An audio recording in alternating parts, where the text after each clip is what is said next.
Agradecerles por estar acá compartiendo pues la tarde de hoy, escuchar aquí un tema apasionante, un poquito, espero no hacerlo muy pesado, pero es muy interesante el tema de fuego en estructuras de acero.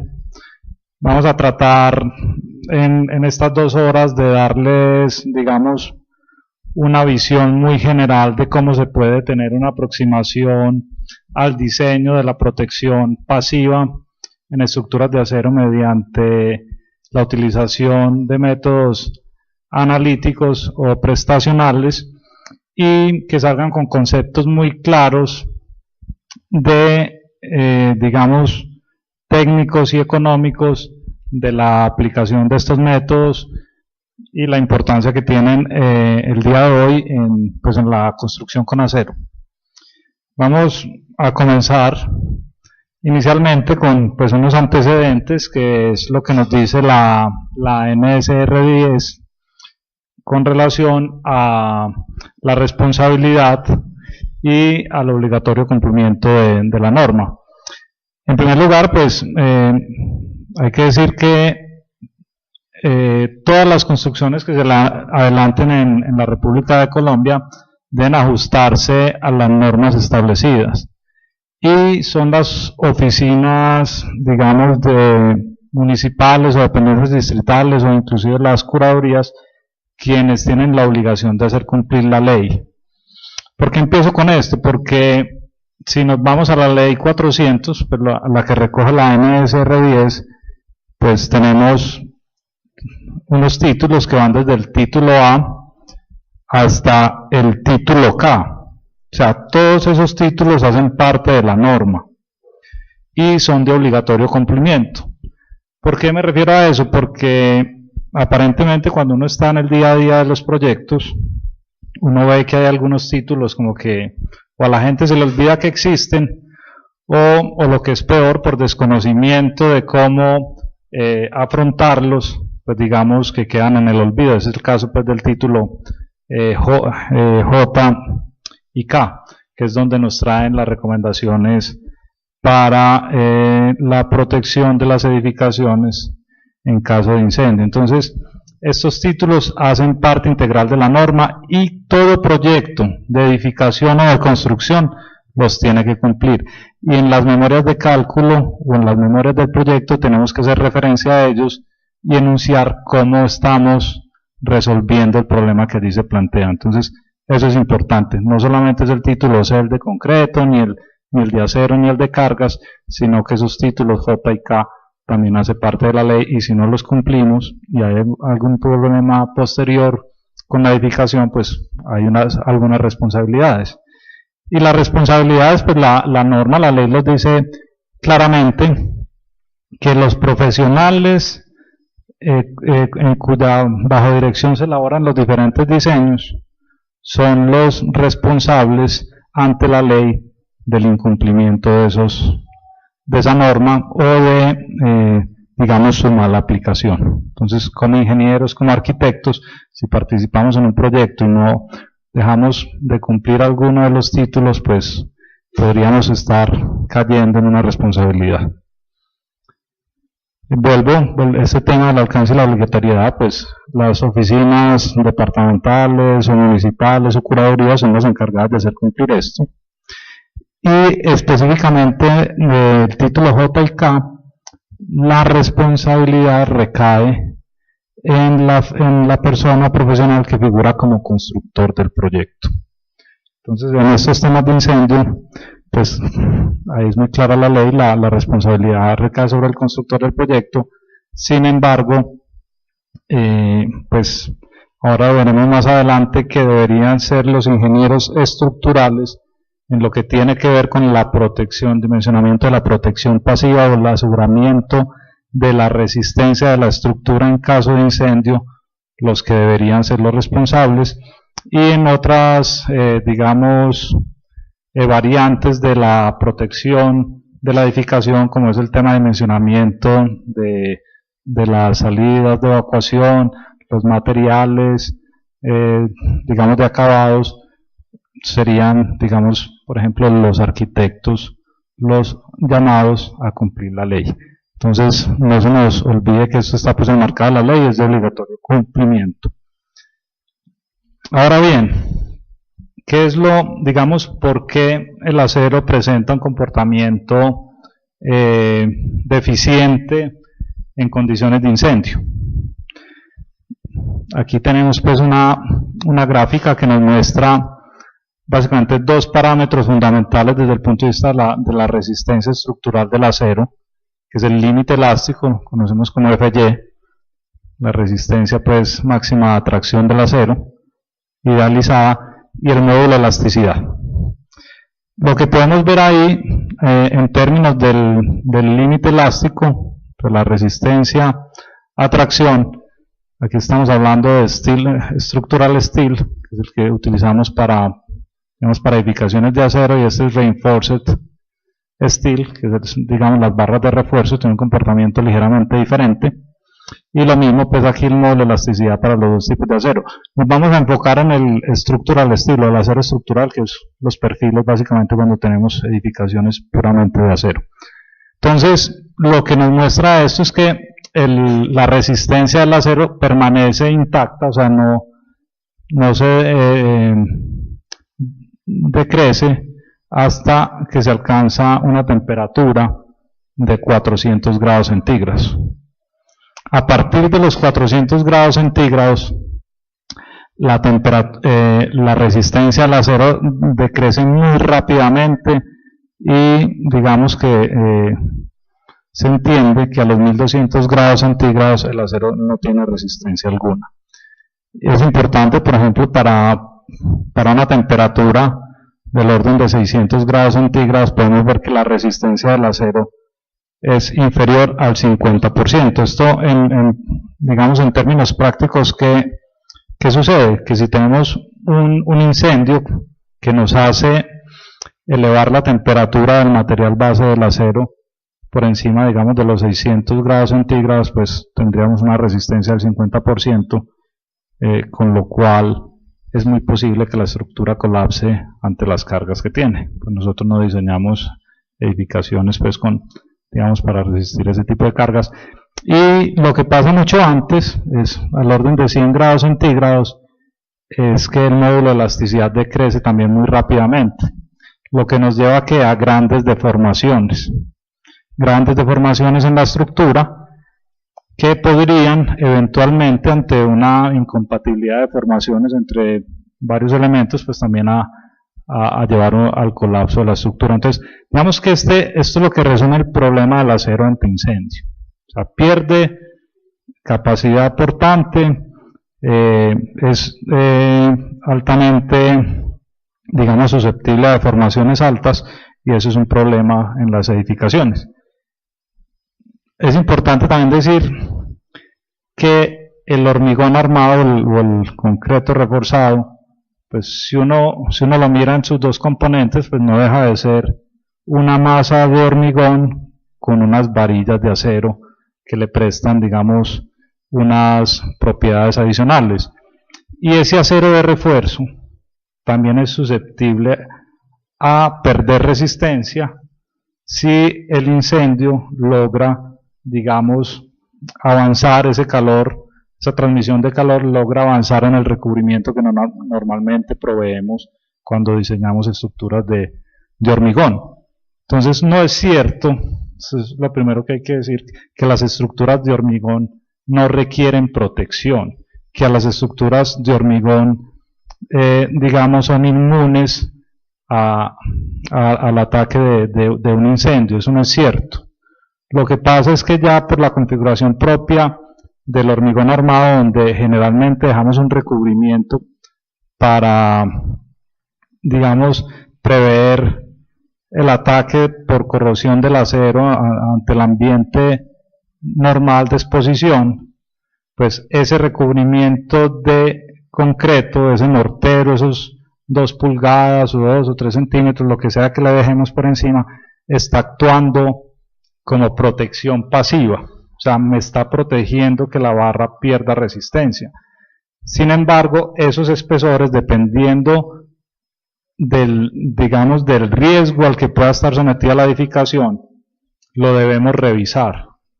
Y es muy sencillo, la norma en el título J nos trae unas tablas donde dice cuál es el recubrimiento mínimo que debe tener una columna, un muro de concreto o una losa para soportar una resistencia en minutos determinada ante un incendio estándar. Entonces, no es cierto que no sufra, simplemente que como ya proveemos una protección, pues lo que requerimos es revisar que esa protección es suficiente. En ciertos casos puede que no lo sea.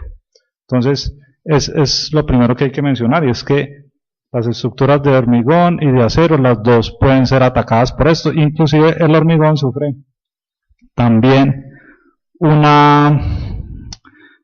ataque, un fenómeno que se llama el spalling,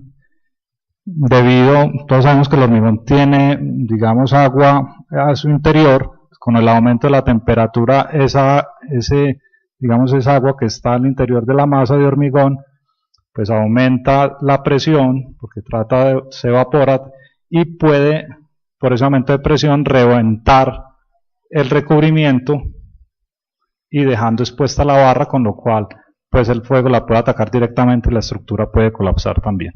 Entonces lo primero, no es un fenómeno solamente de las estructuras de acero.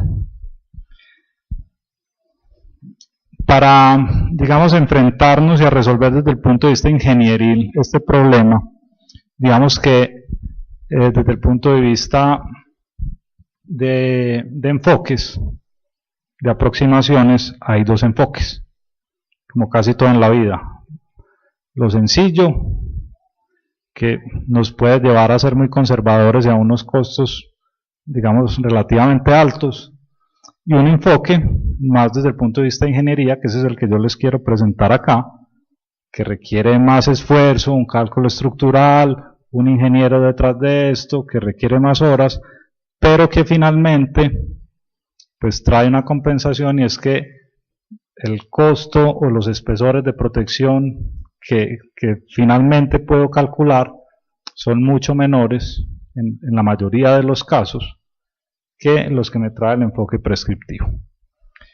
Bueno, entonces aquí, digamos, es importante mencionar que el enfoque prescriptivo está basado en unas curvas de incendio estándar.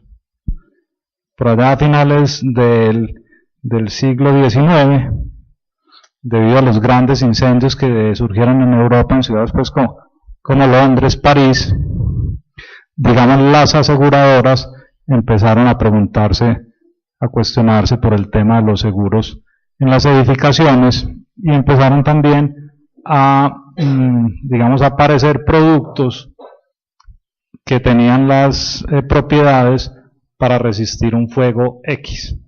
Sin embargo, pues cada fabricante tenía su forma de ensayar su producto, entonces no era posible para un ingeniero poder decidir ¿cuál uso? Usted me dice que este aguanta tanto, usted me dice que este aguanta tanto, pero los ensayos son diferentes. Entonces surgen estas curvas, una es la STM y la otra es la ISO. Miren que son muy parecidas. La diferencia es, por ejemplo, que la STM es una curva discontinua, tiene pues diferentes tramos que se definen con una ecuación diferente, y la ISO es una curva logarítmica continua. Pero, digamos, en términos prácticos son relativamente similares, y tratan de representar el aumento de la temperatura, que digamos es las ordenadas, con el paso del tiempo en un incendio, como definimos acá, un incendio estándar. Entonces, bajo esta curva, se llaman estándar porque bajo esas curvas metemos cualquier edificación, cualquier producto que queramos ensayar, lo sometemos a alguna de esas dos curvas, dependiendo, pues los americanos usan más la STM, los norteamericanos, y a nivel pues internacional se usa la ISO 834. ¿Qué pasa con estas curvas? Que en realidad surgen simplemente como patrones para comparar productos de diferentes fabricantes, pero no representan en sí el comportamiento de un incendio real. Entonces, no sabemos como ingenieros, si esto no representa lo que es un incendio real, pues yo como ingeniero no sé si lo que estoy dimensionando con base a esto para mi edificio, pues si es seguro o no es seguro.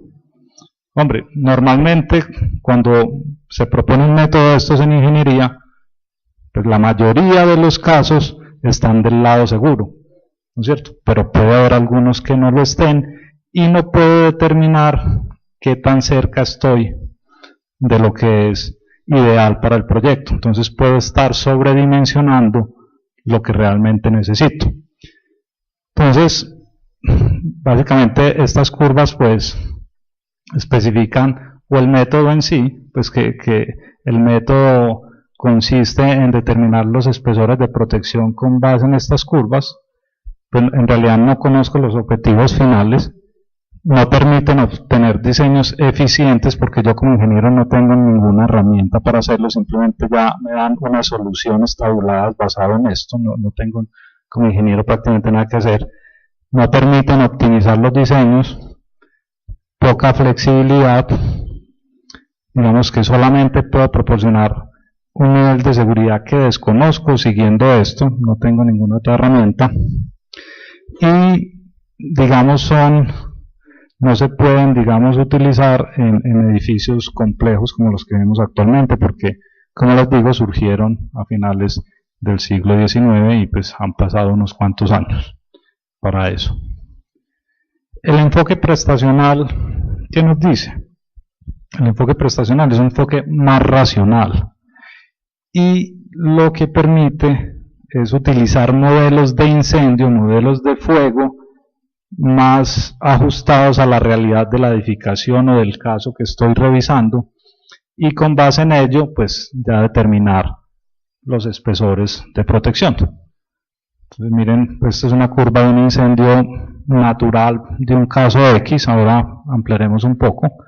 Entonces, esto es lo que da lugar pues a lo que se llama ingeniería del fuego, permite establecer objetivos claros de seguridad contra incendios y como diseñador qué medios proporciono para alcanzarlos. Permite soluciones innovadoras, uso de nuevos conocimientos, flexibilidad y lo más importante, nos permite como profesionales, ingenieros o arquitectos tener el control del diseño. Eso es lo más importante. Ahí como ingenieros sí podemos actuar. En el otro método simplemente siga unas tablas y eso es. Y eso no necesita ingeniería. Déjenme yo miro por aquí que yo creo me he hecho en falta una diapositiva.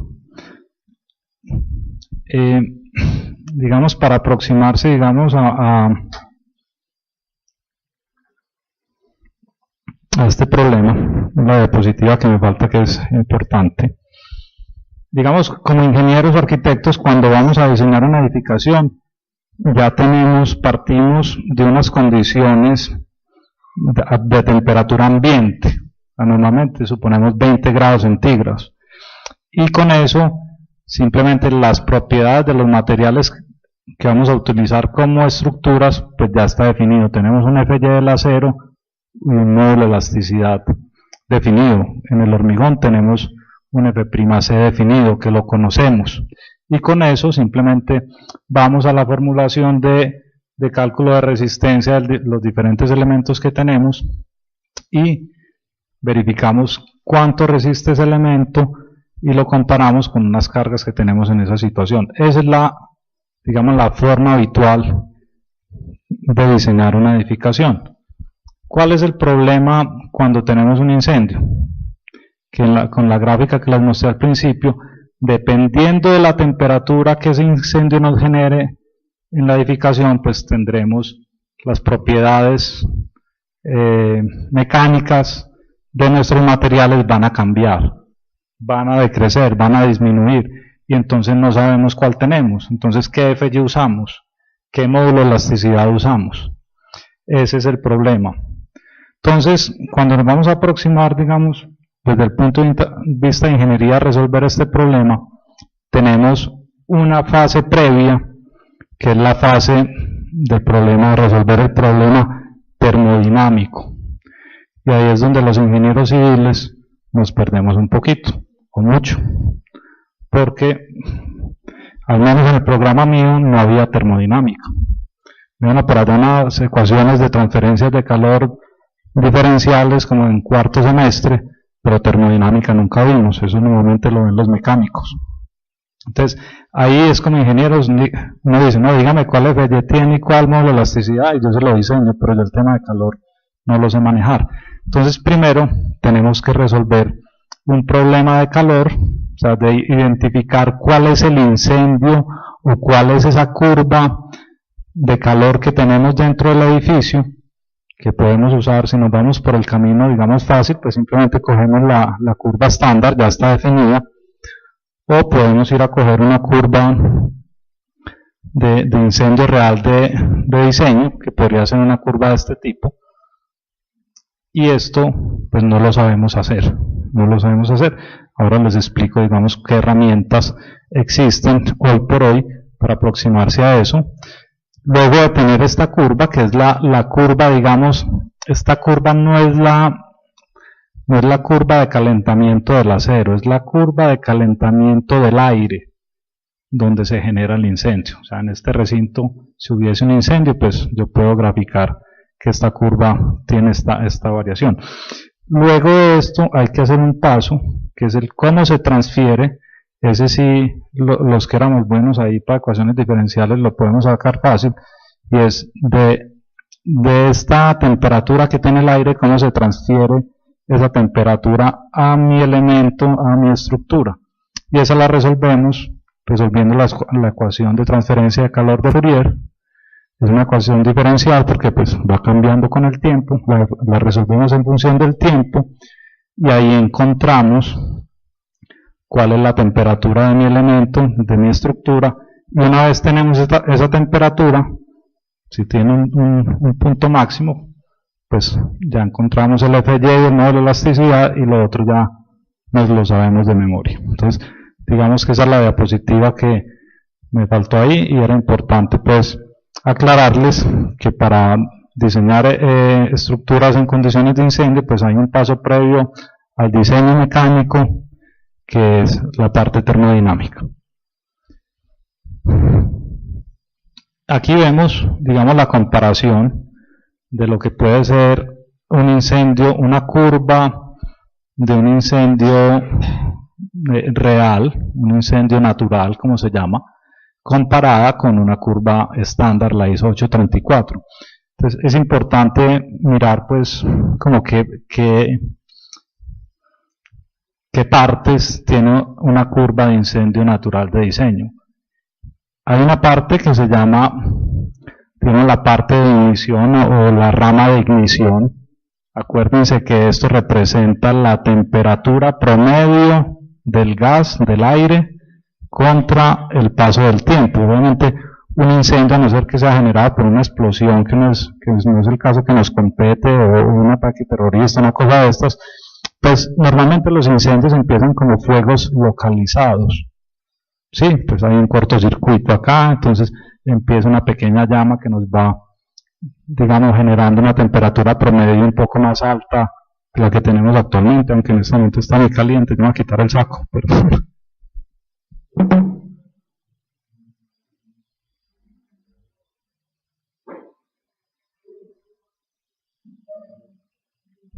Entonces digamos que empieza con un fuego localizado, no es un fuego generalizado. Entonces la temperatura va subiendo muy lentamente.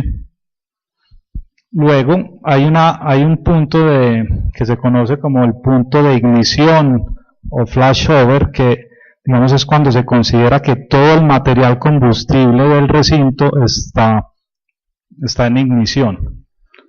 Obviamente pues si empieza acá, puede venir a esta zona de madera, luego regarse las sillas, y ese punto, digamos que es donde drásticamente cambia el incremento de temperatura, sube muy rápidamente. ¿Y hasta dónde sube? En un incendio natural, un incendio real, ¿hasta dónde sube la temperatura? Pues subirá hasta que todo el material combustible se haya consumido, ¿no es cierto? Si yo tengo una chimenea y no le echo más leña, pues el fuego no continúa eternamente, el fuego decrece y se apaga. Y en un incendio en edificaciones es exactamente igual. El incendio alcanzará un punto máximo y por sí solo decrecerá.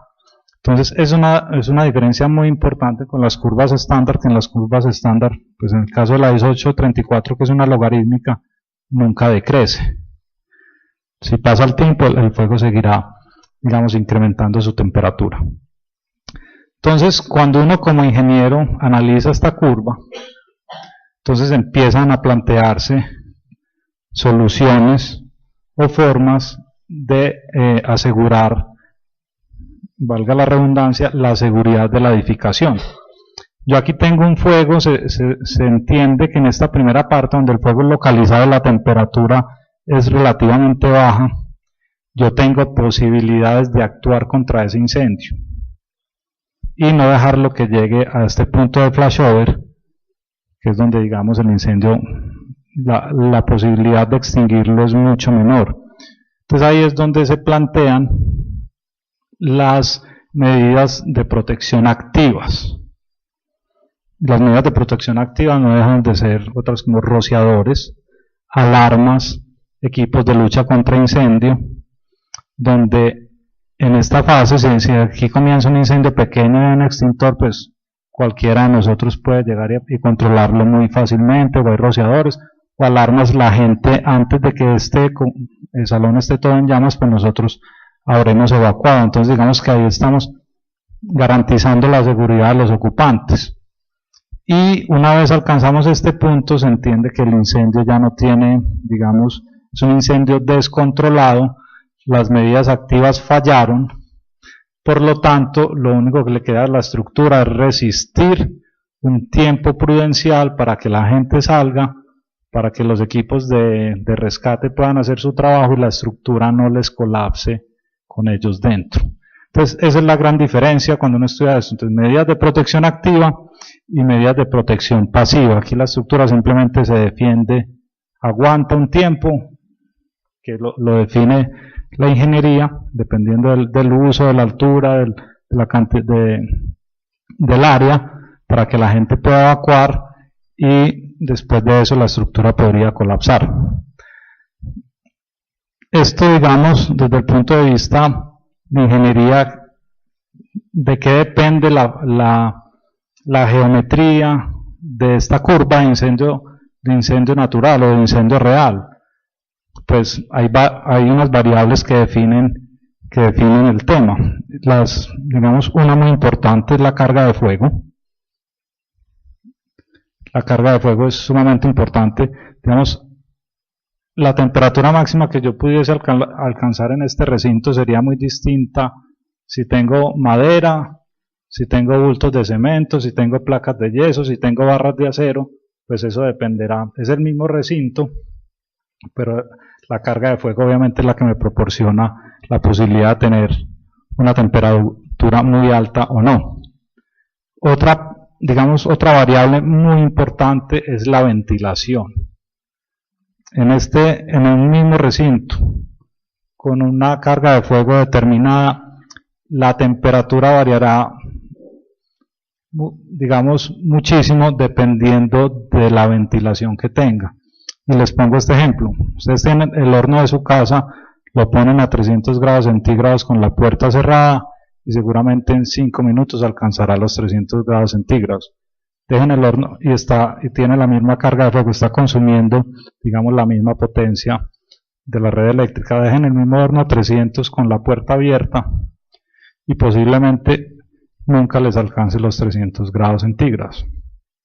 Entonces ahí, digamos, uno conociendo estas variables y entrando ingeniero y arquitecto desde el inicio del proyecto y haciendo modelaciones de incendio, es donde uno le puede decir al arquitecto, hay posibilidad de tener más ventanas hacia el exterior, hay posibilidad de tener teja translúcida encubierta, porque esto nos permite que haya una ventilación mayor en la edificación y que posiblemente la temperatura no suba tanto. ¿Qué es lo que pasa normalmente? Que, digamos, a uno lo solicitan, digamos, verificar la resistencia a la edificación antiincendio, ya cuando prácticamente el proyecto está bajo construcción y no se pueden hacer cambios. Entonces, digamos que esos son dos parámetros supremamente importantes para determinar esto.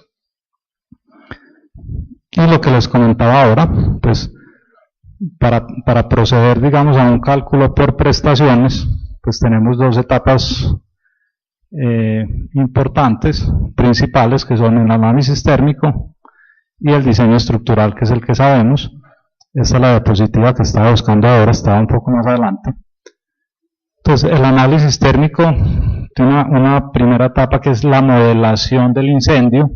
Podemos usar las curvas estándar si queremos, o podemos hacer modelación, digamos, del incendio y predecir las acciones térmicas. Luego hacemos transferencia de calor y finalmente pues hacemos el análisis estructural. La norma colombiana permite hacer diseño de estructuras bajo condiciones de incendio por métodos analíticos. ¿Qué pasa?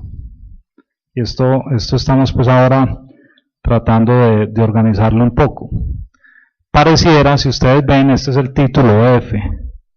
El título F es el título de estructuras de acero. Ustedes van a buscar el título C y no les hablan de edificaciones de hormigón bajo incendio. Pareciera que solamente los incendios ocurrieran en las estructuras de acero. O sea, en el título C de hormigón ustedes no encuentran esto.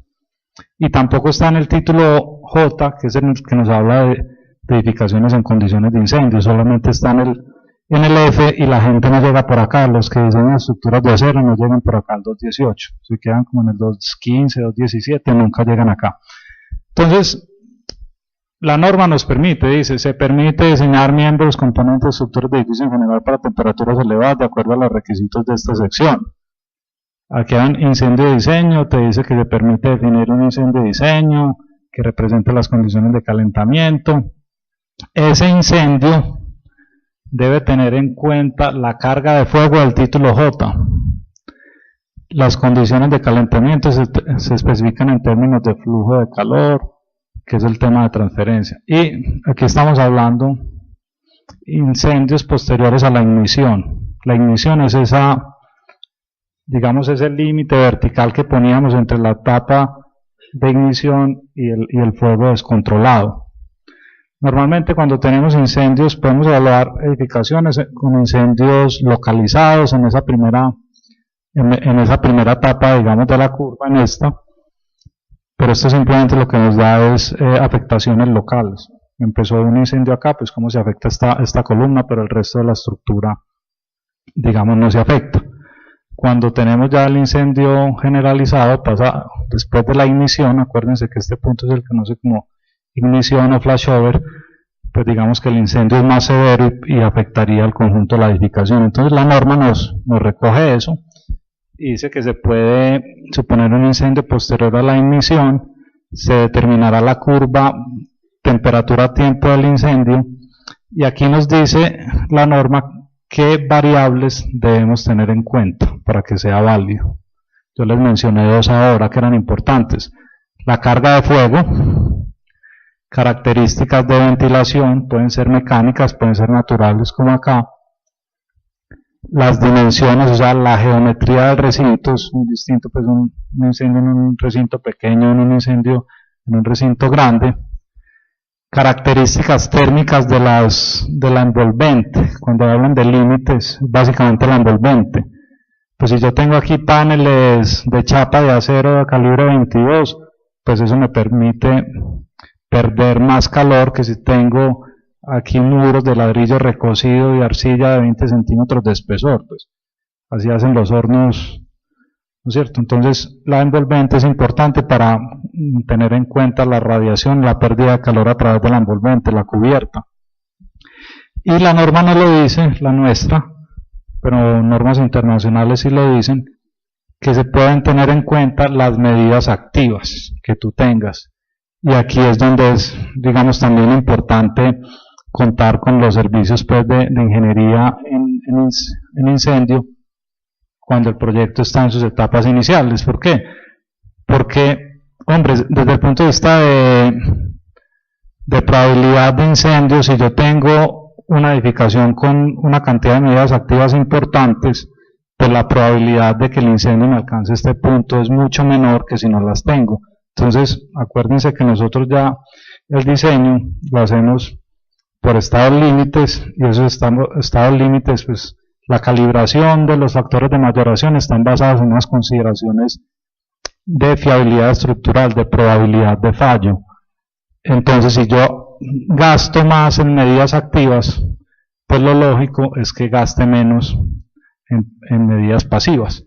Y si no gasto en medidas activas, pues le voy a dejar toda la responsabilidad de la estructura, entonces tengo que meter más dinero acá. Entonces, en el método prescriptivo no nos dan esa opción, simplemente la curva de calentamiento la hizo la estándar y te dan unos espesores. Entonces, digamos que no estoy sacando provecho de las medidas activas que pueda tener. Eso es bastante importante. Para hacer el análisis térmico existen muchísimas posibilidades. Como les digo, uno puede coger la curva estándar y con eso esta es su curva de incendio. Puedes coger, digamos, esta es una curva paramétrica que trae el eurocódigo. Pues, miren que se parece, pues no es igualito, pero digamos que trata desde el punto de vista matemático representar más fielmente lo que puede ser un incendio real. Pues tiene, como les dije, se desecha aquí la parte de la ignición, que simplemente es un fuego localizado. Trata de representar, digamos, lo que es el incremento de temperatura después del flashover, alcanza un punto máximo y luego decrece. Pues hombre, esto es desde el punto de vista ingenieril un poco más acercado a la realidad que la curva estándar, ¿sí? Este método tiene unas limitantes, el eurocódigo trae, pues, digamos, cuando áreas menores a 500 metros cuadrados, pues, digamos, dan espacios, centros comerciales o áreas muy grandes no lo puedes usar, alturas máximo de 4 metros, que no tenga aberturas en cubierta, y fuego celuloso. ¿Qué es eso? Fuego celuloso es de materiales que provengan de la celulosa, que es lo que tenemos en oficinas, en nuestra casa, que es madera, telas, papel, cartón. Ya pues si vamos a meter una fábrica de pinturas ahí donde tenemos químicos, esto no nos sirve, ¿sí? Y hay otras curvas para medirlo. Estamos hablando pues de edificaciones de un uso no industrial y no, digamos, de alta peligrosidad. Entonces, esto tiene su formulación matemática, las podemos usar. Miren, por ejemplo, la diferencia. Si yo tengo un perfil X y lo someto a calentamiento bajo esta curva, esta es la ISO 834, pues obviamente por aquí la temperatura crece muy rápidamente, el perfil está, primero hay que vencer una inercia térmica que el perfil tiene, aquí está prácticamente frío, este es un perfil ahí pues embebida en hormigón, por aquí a los 30 minutos pues tengo el contorno calentándose, a los 60 más caliente, digamos que en este caso hipotético este perfil me falla a los 72 minutos. Entonces, ¿qué quiere decir eso? Que si yo a esta edificación le va a pedir 90 minutos de resistencia, 120 tendría que proteger ese perfil con un espesor X. Si yo someto ese mismo perfil a esta curva, digamos yo analizo mi recinto, saco la carga de fuego, pues digamos las áreas de ventilación en fachada, y calculo esta curva y lo someto al calentamiento, pues miren, el perfil empieza a elevar su temperatura aquí, miren que llega antes de los 30 minutos ya está en 1200 grados. El perfil se empieza a calentar, llega a 1200, se está calentando, y cuando va a seguir calentándose, pues el incendio decrece. Entonces no hay más temperatura, no hay más fuente de calor, y el perfil que se enfría. Entonces digamos que en ese caso hipotético, ese perfil no falla. Entonces la diferencia es que aquí tendría que gastarme un dinero en protegerlo y aquí no lo tengo que proteger. En una edificación real eso es muchísimo dinero. En algunos casos, proyectos que se hacen en Colombia, donde la norma te exige que protejas a 2 horas la estructura, en estructuras de acero, la protección puede valer lo mismo o más que la estructura. ¿sí? Y eso es, pues, que se te dupliquen los costos de estructura. Entonces, ¿qué pasa? Mueven el proyecto a hormigón, cambian el modelo estructural y el material, pues, base, y se lo llevan a hormigón. Entonces, cuando no hay esa posibilidad de afrontar el problema con métodos con un poco más de ingeniería, pues estamos encareciendo los proyectos y estamos quitando posibilidades a un material como el acero de tener una buena, digamos, presentación en la construcción, de jugar un papel importante. Les cuento un poquito más, variables que se tienen en cuenta. Este es el método del tiempo equivalente y tiene en cuenta variables importantes que nos determinan el comportamiento de esa curva. Entonces tiene en cuenta el tamaño del recinto, que ya lo vimos que es importante, carga de fuego, ventilación, propiedades térmicas de la envolvente, paredes, techo, básicamente, riesgo por tamaño y por uso. Obviamente, por ejemplo, un hospital donde tenemos gente que no se puede movilizar fácilmente, presenta un mayor nivel de riesgo, por ejemplo, que un colegio, o que una oficina, o que un edificio público. Y por tamaño, obviamente, a mayor área, pues mayor riesgo para los ocupantes. Digamos, las salidas pueden estar ubicadas en zonas diferentes, hay más carga de fuego. Tiene en cuenta eso, las consecuencias digamos, de un incendio en esa edificación, lo mide.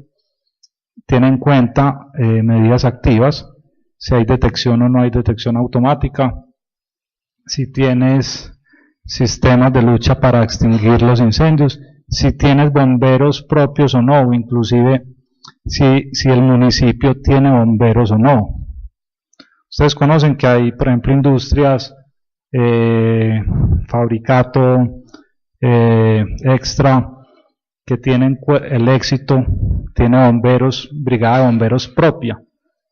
Y si tú vas a hacer un trabajo que tiene cierto riesgo, yo que he hecho trabajos, por ejemplo, de estructura metálica en Fabricato, donde hay soldadura, no te dejan comenzar el trabajo, sino están 4 tipos, todos con unos extintores así de grandes al lado tuyo.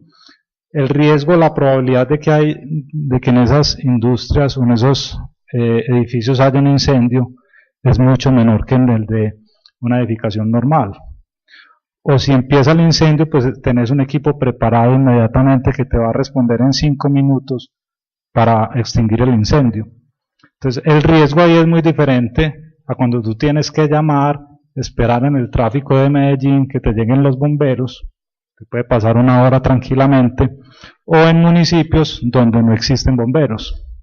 Entonces ese riesgo obviamente tú lo tienes en cuenta para determinar la protección. Entonces este método de tiempo equivalente pues te tiene en cuenta esa posibilidad y puedes, digamos, siguiendo la formulación que te presenta este método, en el Eurocódigo también lo pueden encontrar, tú puedes construir, digamos, que esta curva y definir cuál es el tiempo en el cual necesitas proteger tu estructura.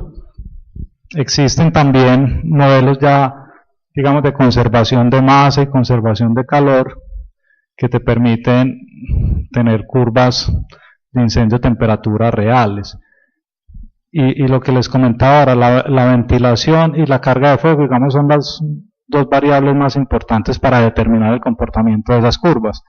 Aquí tenemos unas curvas de incendio real en una edificación X, la misma para digamos, los 4 casos que se presentan ahí, y lo que se varía es el porcentaje de ventilación, o sea, el porcentaje de ventanas, huecos, aberturas o zonas acristaladas en fachada con relación al área total de fachada, teniendo las mismas condiciones de recinto, ¿no es cierto? Tienen la misma carga de fuego. Si tienes una ventilación del 10%, digamos que la ventilación es relativamente baja, hay poco oxígeno, entra poco oxígeno, se consume el que tienes inicialmente en el recinto, por eso la geometría del recinto es importante, y luego hay poco aporte de oxígeno, con lo cual digamos, es un fuego de baja combustión, de bajo aporte de oxígeno, entonces el fuego, digamos, que dura más, pero la temperatura es menor. Si tú abres un poco más la ventilación, se considera que del orden del 25% es cuando alcanzas la máxima temperatura. Si tienes un 25% de ventilación, pues tienes el aporte suficiente de oxígeno para que la reacción de combustión se dé y el material combustible pueda generar la máxima liberación de calor. Miren, entonces digamos que en este caso sube a este puntico que es del orden de los 1200 grados centígrados. Si sigue subiendo, digamos, la ventilación, aquí tienes, digamos, esta de 40, ya se presenta un fenómeno en que tienes mucho oxígeno, la combustión se da, pero como tienes tantas aberturas, mucha parte del calor se pierde por las aberturas. Te entra aire frío, sale aire caliente, entonces la temperatura promedio dentro es, digamos, es menor, y si tienes un porcentaje de 60, pues es menor. Entonces, esa es la importancia de la ventilación. Y la ventilación no deja de ser otra cosa que un tema que podemos manejar con el arquitecto. ¿No es cierto? Yo puedo modelar este edificio antes de que lo diseñen, hacer este tipo de curvas y empezar a mover ventilación y decirle al arquitecto, ve, pongamos este porcentaje de ventanas en fachada, o pongamos en cubierta unos exutorios o digamos, una ventilación mecánica que me permita luego reducir el costo de la protección pasiva. Entonces, eso lo puedo hacer si entro al inicio del proyecto, como todo lo que hemos visto cuando hacemos ingeniería. Si usted lo planea bien, si entra bien con los equipos y antes de empezar a construir, mira todas estas cosas, esto en el papel no vale nada. Luego en la obra, a usted le llega del proyecto diseñado, no se puede cambiar nada, ya está el diseño estructural, ya está el arquitectónico, entonces lo único que te queda es ponerle el espesor que te dé y valga lo que valga. Entonces eso es importante. Aquí es, digamos, que las mismas curvas, pero simplemente cambiando la densidad de combustible dentro de la edificación. Es la misma edificación, misma ventilación. Obviamente, entre más carga de fuego tienes, entre más leña le eches al fuego, pues mayor será la generación de calor. Esa, digamos que sí es muy lógica en su comportamiento. Y pues haciendo estos modelos de una o dos zonas, puedes obtener figuras como esta. Mire, pues son figuras que conservan, digamos, en gran parte, pues como la figura ideal, que es una fase de crecimiento lento, punto máximo y de crecimiento, pero miren la geometría, puedes conseguir diferentes geometrías. Y estos picos que son, por ejemplo, estos son modelos reales que hemos hecho para edificaciones acá en Colombia, y simplemente son las hipótesis de cuando te rompen las ventanas. Ahora tenemos muchos edificios acristalados en fachada, y los cristales, pues desde el punto de vista de resistencia a temperatura y a diferencias de presión, pues te pueden romper en diferentes etapas. Eso pues la literatura te dice vidrios de 3, 4 milímetros, puedes considerar que rompen a los 200 grados centígrados. Vidrio, por ejemplo, laminado 3+3, pues se funde la película de laminación a cierta temperatura y luego te quedan vidrios simples vidrios crudos de 3+3 te rompen. Entonces, en este caso, digamos, supusimos que a los 200 grados rompía un porcentaje X de las ventanas. Entonces, cuando rompen, ¿qué pasa? Pues entra aire frío, se va el aire caliente, la temperatura decrece, pues, y el incendio continúa. Aquí, por ejemplo, modelamos, vamos a suponer que el 50% de las ventanas rompen a los 200 y el otro 50% a los 400. Entonces, empiezas a jugar, ¿sí? Empiezas a hacer hipótesis creíbles, obviamente que puedan suceder en la edificación que tienes. Por ejemplo, la norma de Luxemburgo dice que tú puedes suponer que tienes todas las ventanas de primer piso rotas al inicio del fuego. ¿Por qué? Porque o llegan bomberos o la gente que está dentro de la edificación las rompe para salir, o que rompes el 50% del otro 50% después. Digamos, ya te permiten varias hipótesis con las que puedes jugar ese tema de ventilación, y para un mismo incendio ya vimos, te da diferentes tipos de curvas. Entonces, miren por ejemplo aquí, estas curvas que tenemos, la que mayor temperatura alcanza es cerca de los 730 grados centígrados. Mientras que si nos vamos a la curva estándar, esa curva en 2 horas estamos llegando a 1050 grados centígrados. Entonces es muy distinto yo diseñar una estructura para que me sobreviva un incendio que alcance 700 grados que no uno de 1200. Eso es muy importante. Digamos que una vez con cualquiera de estos métodos que vimos, las curvas paramétricas, los modelos de 1 o 2 zonas, normalmente hay software que te permite sacar esas curvas, hay modelos de dinámica de fluidos computacional también para los que digamos un poco más avanzados que te permiten modelar este fenómeno. Con todas esas herramientas computacionales, digamos, se permite el desarrollo de lo que llamamos de estos métodos prescriptivos o ingeniería del fuego, porque con esas herramientas nos permiten mucho más fácil, digamos, acceder y modelar este tipo de curvas. En el pasado no tenías esa posibilidad de resolver mil hipótesis, una verificación con esto, pues a mano tardabas, pues era impensable. Entonces obviamente se creaban estos métodos prescriptivos que siguen una receta y te garantizamos que en el 95% de los casos no te pasará nada, pero el costo puede ser distinto. Listo, una vez tenemos el incendio de diseño, acuérdense que era básicamente 3 partes: incendio de diseño, transferencia de calor y análisis mecánico.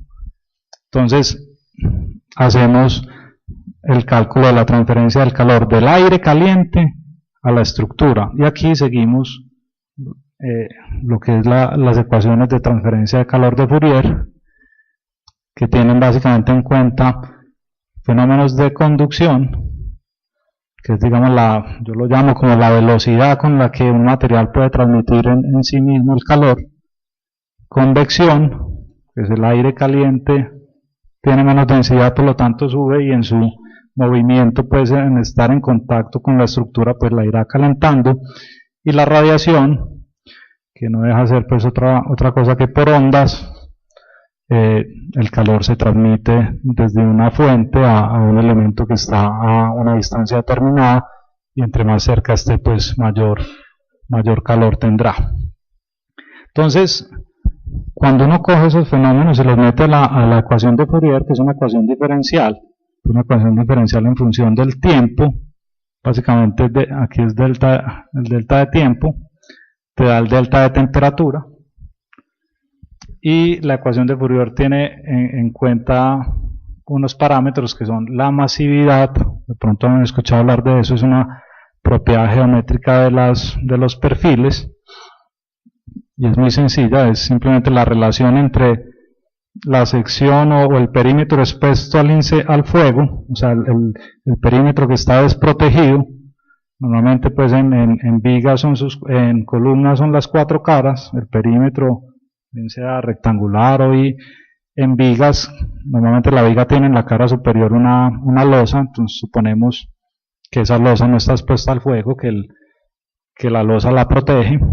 Si es steel deck, como tiene unos valles y unas ondas, pues digamos es posible que por esa cresta tengamos calor ahí. Entonces hay que cumplir algunos parámetros pues en el steel deck.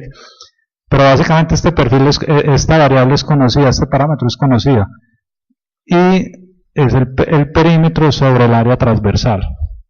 Esto es importante. Entonces en perfiles con mucho perímetro y un área transversal, una sección transversal digamos delgada, pues como está en el numerador, pues la temperatura aumenta muy rápidamente.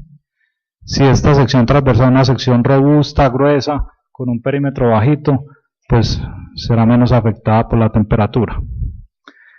Este es el flujo de calor, este es el tiempo, y estas son propiedades térmicas del acero, que es el calor específico, que es la cantidad como de energía que le tienes que suministrar a un material para subir un grado centígrado, y la densidad del acero.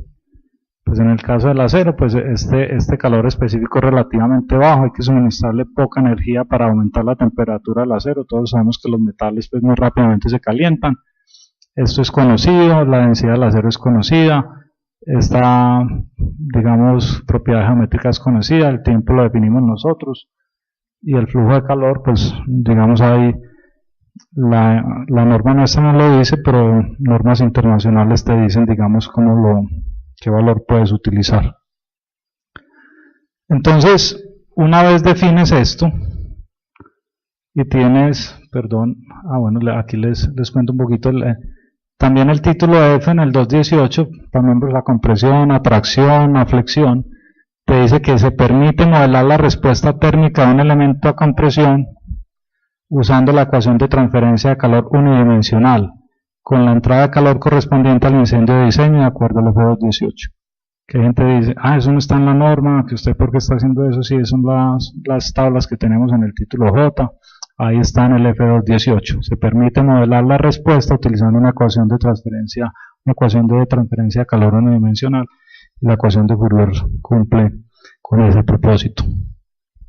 ¿Y qué obtenemos cuando hacemos eso? O sea, digamos que esta primera curva, esta es la ISO 834, digamos si fuéramos a coger la curva estándar, la curva patrón, y dependiendo de la masividad de los elementos, lo que les decía, a menor masividad, o sea, tiene un área, digamos un perímetro expuesto al fuego pequeño y una sección transversal robusta, se ve menos afectado al incendio. Entonces, este es digamos el calor del gas, del aire, y aquí vamos con el tiempo cómo se va calentando el perfil. Entonces, perfiles poco masivos se calientan lentamente y perfiles muy masivos, digamos, prácticamente tratan de calcar muy rápidamente la curva patrón en el incendio de diseño. Esto, digamos, podemos hacer lo mismo con la curva estándar o con un incendio natural de diseño. Aplicamos la ecuación de transferencia y aquí vemos pues cuál es. Miren por ejemplo la diferencia, esto es también muy importante. Un incendio natural de diseño que la temperatura máxima en el recinto alcanza los 700 grados centígrados, y si tengo un perfil muy masivo, que era el ejemplo que les mostrábamos por allá en la curva paramétrica, él se empieza a calentar lentamente y cuando está subiendo temperatura el incendio se acaba y él baja. Entonces miren que aquí tenemos prácticamente 300 grados centígrados de diferencia de lo que es el incendio a lo que alcanza el perfil, y eso también es dinero en protección. Si este perfil, acuérdense la primera curva que les mostré, el límite elástico empieza a decrecer a los 400 grados centígrados. Si este perfil prácticamente alcanzó los 400, quiere decir que no perdió resistencia, o que perdió muy poco, y posiblemente sea capaz de soportar las cargas que tengo, entonces no lo tengo que proteger. En el método prescriptivo no me preguntan qué temperatura alcanzó eso, prácticamente protéjalos todos como vemos acá. Entonces esto es muy importante. Esto también como ingenieros que nos dice que es preferible utilizar elementos de baja masividad, o sea elementos pesados, que elementos delgados. Y ahí es otra falla, que cuando acometemos proyectos separando, digamos, la labor del ingeniero estructural, o sea, dejamos que el cálculo estructural lo haga alguien y luego le pasamos esto a un ingeniero que sepa de métodos prescriptivos, pues encontramos que el ingeniero estructural invierte mucho esfuerzo y mucho tiempo en tratando de optimizar la estructura, rebajándole 1 kilo, 2 kilos, utilizando materiales muy delgados, y luego llega uno a meterle la protección a eso, y lo que el otro ahorró en kilos, me lo voy a gastar en protección. Entonces, aquí también hay un mensaje importante, y es que, ahora lo vamos a ver, los que están llamados a realizar esta aproximación son los ingenieros estructurales, son los que conocen la estructura, son los que conocen los perfiles, cómo se van a comportar, las cargas. Entonces, cuando yo parto esa función, digamos, normalmente no estoy aprovechando todas las ventajas que podría tener. Otro tema, usamos perfiles que no son diseñados para ciertas funciones, y hablemos claramente. Uno ve en el eje cafetero, aquí hace unos 10 años fue habitual, confieso que a mí me tocó montar estructuras de ese tipo, y es que utilizábamos perfiles encajonados, o sea, uniendo dos perlines o correas. Esos perfiles están diseñados para cubierta, pero entonces nos inventamos que podíamos hacer un cajón con soldadura de esos dos perfiles y los poníamos como viguetas para losas, le poníamos un tornillo encima y tirábamos una losa. Esos perfiles normalmente son de 3 milímetros, 2,5 milímetros. Un perfil de 2 milímetros tiene una masividad de 500 metros a la -1. Y si vemos acá, pues este está, por ejemplo, 350, está cargando 500 metros a la -1, estaría pegado a la curva. Ese elemento se calienta muy rápido, está soportando una losa y prácticamente no habría forma de protegerlo. Con pintura, las pinturas, los ensayos que hacen los probadores de pinturas hacen masividades hasta 350, 330. Si tú tienes un perfil de 500, no tiene solución con pintura. ¿Por qué? Porque esos perfiles no son para eso. Con mortero lo puedes proteger, pero entonces te salen 5 centímetros de mortero. Entonces tienes un perfil de 2 milímetros y le vas a poner 5 centímetros de mortero. Eso tampoco lo protege nadie, ¿no es cierto? Entonces, cuando no sabemos, digamos, y separamos estos dos temas, pues nos encontramos con cosas como esa. Entonces es importante tenerlo. Yo puedo, como les digo, esa transferencia de calor pues la puedo aplicar para la estándar o para la curva que me salga de aplicar alguno de los métodos que tenga. Entonces digamos que ahí cumplimos la parte termodinámica, la parte que es desconocida para nosotros. Como referencia, una muy buena referencia, pues Eurocódigo, sale muy bien explicado el tema, lo pueden mirar los que estén interesados. La norma colombiana lo permite, les mostré los apartados en que se permite hacer eso. Ahora, ¿qué sigue? Calcular la edificación bajo las cargas que tiene el incendio, y eso ya nos lo sabemos como ingenieros. Importante, pues tenemos el título B. Acuérdense pues que el criterio de resistencia es que la resistencia del elemento tiene que ser mayor a la carga última, que me sale por la combinación de acciones más desfavorable. El título B te da las combinaciones de carga. La combinación de acciones bajo efectos gravitacionales que normalmente controla es esta: 1 con 2 carga muerta, 1 con 2 efectos térmicos, 1 con 6 carga viva y 0.5 carga de granizo. Aquí hay otra cosa que yo no me explico, y es que uno se va por allá a la F218, donde yo les digo que muy poquitos llegan, y se encuentra una combinación de incendio, combinación de carga y resistencia requerida para edificaciones de acero en caso de incendio. Vuelvo y digo, parece que las edificaciones de hormigón no tuvieran incendio. Usted no encuentra esta combinación para edificaciones de concreto en ninguna parte, solamente la encuentra en el F218. Y si miramos con detenimiento, pues el factor de mayoración de cargas, de carga muerta es 1,2, es el mismo. Efectos térmicos es 1 en vez de 1,2, digamos que ahí podemos suponer que es más o menos igual. Pero aquí hay una cosa muy importante, miren. Aquí estoy mayorando cargas vivas por 1,6 y en incendio, me estaba pidiendo factor de mayoración 0.5. Obviamente esta resistencia última que me pide la ecuación de combinación de acciones bajo incendio es mucho menor que la que me pide bajo estado límite último en condiciones de temperatura ambiente. Aquí me está pidiendo esto por 1,6 y aquí por 0.5. Eso en términos prácticos, ¿qué es? Cuando yo diseño la estructura en condiciones de temperatura ambiente y la comparo con lo que me exige la combinación de incendio, la estructura está sobredimensionada, la diseñé para una carga mayor. En efectos prácticos, ¿qué es? Que yo podría dejar que perdiera resistencia.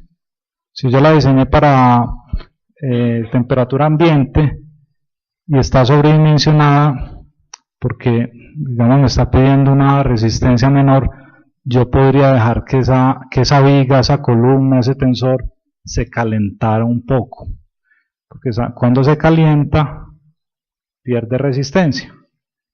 ¿Hasta cuándo la puedo dejar calentar? Pues hasta que me iguale esta combinación. Si la dejo calentar más, pues la resistencia será menor a lo que me está pidiendo esta combinación, y entonces en teoría fallaría en condiciones de incendio. Entonces eso es importante, o sea, yo puedo dejar que mi estructura se caliente. ¿Hasta cuándo? Pues tendré que averiguar hasta cuándo.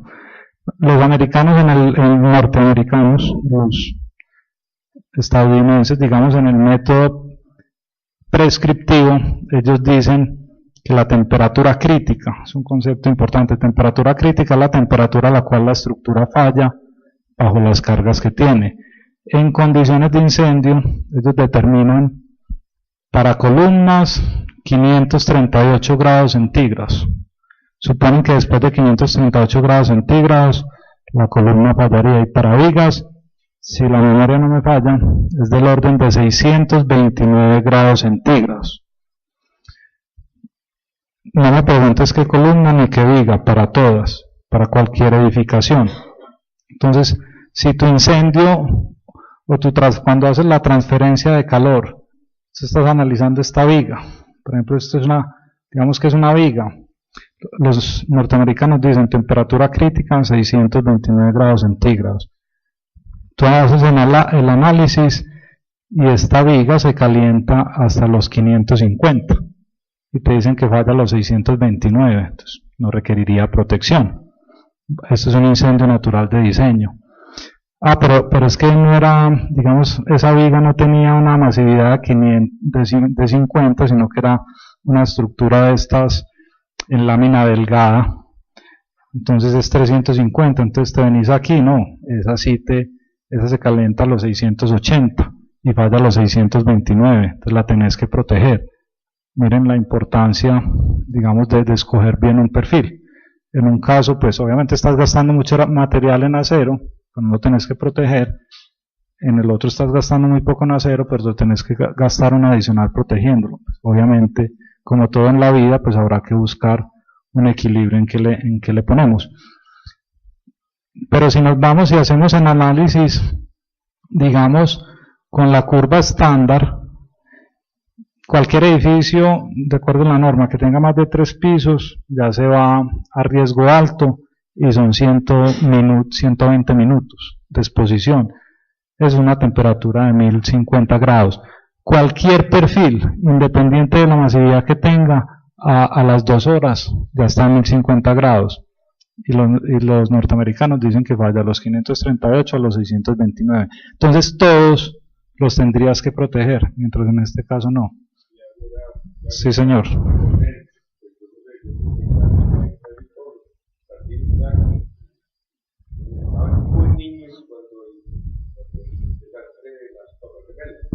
Sí, 2011. ¿2000 qué? 2001.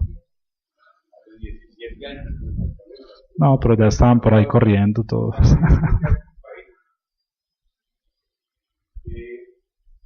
Yo estaba saliendo de mi casa, que es por allá en Copacabana, en la ruta norte,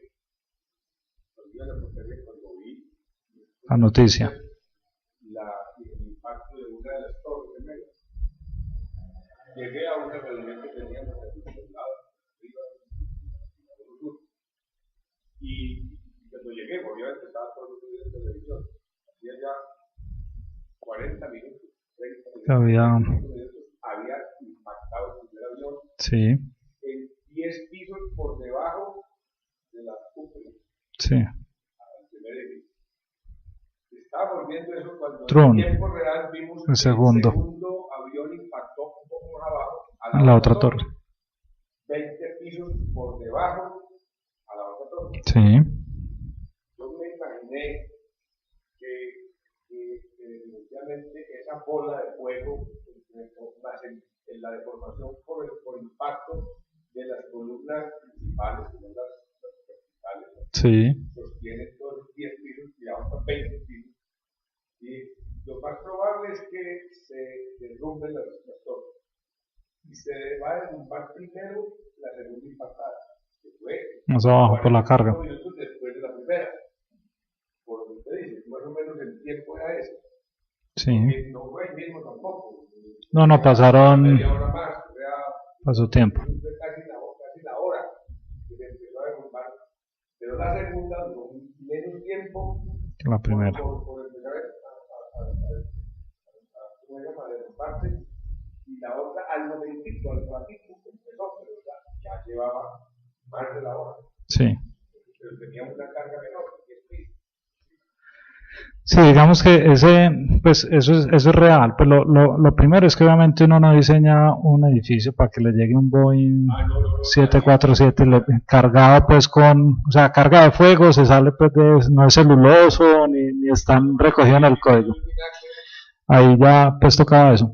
Y en temas pues ya, cuando uno ve información pues sobre el tema, videos, por el tema de la carga.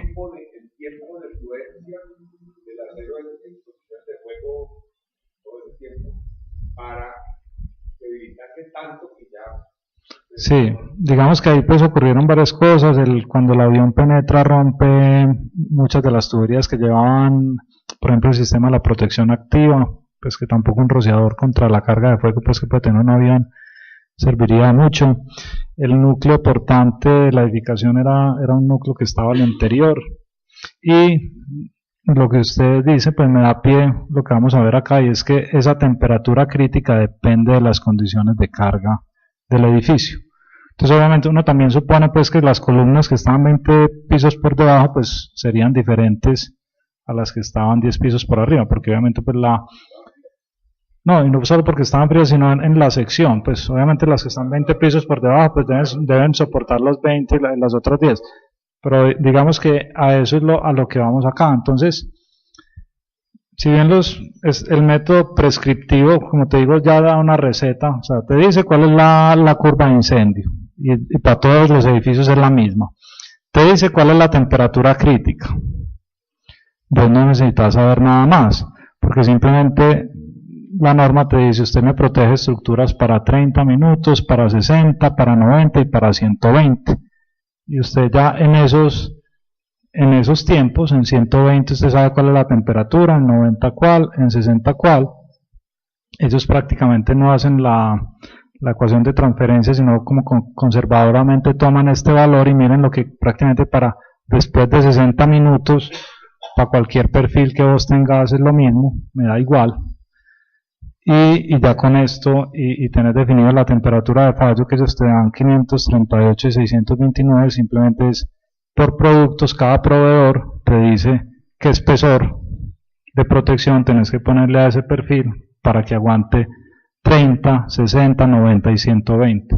Usted no tiene que hacer ningún diseño, simplemente ahorita lo vamos a ver al final, y les muestro eso. Sin embargo, pues obviamente esto tiene un valor mucho mayor.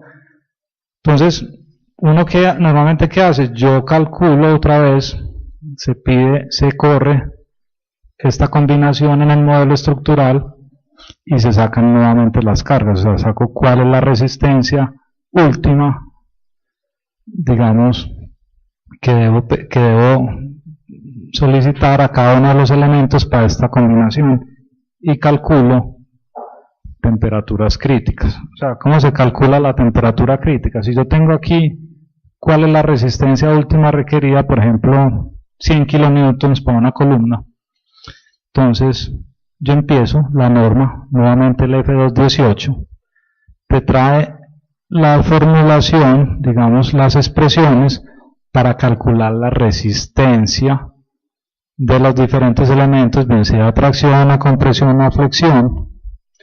Entonces miren que aquí es el límite elástico a alta temperatura, este es el otro factor a alta temperatura, y el Fy.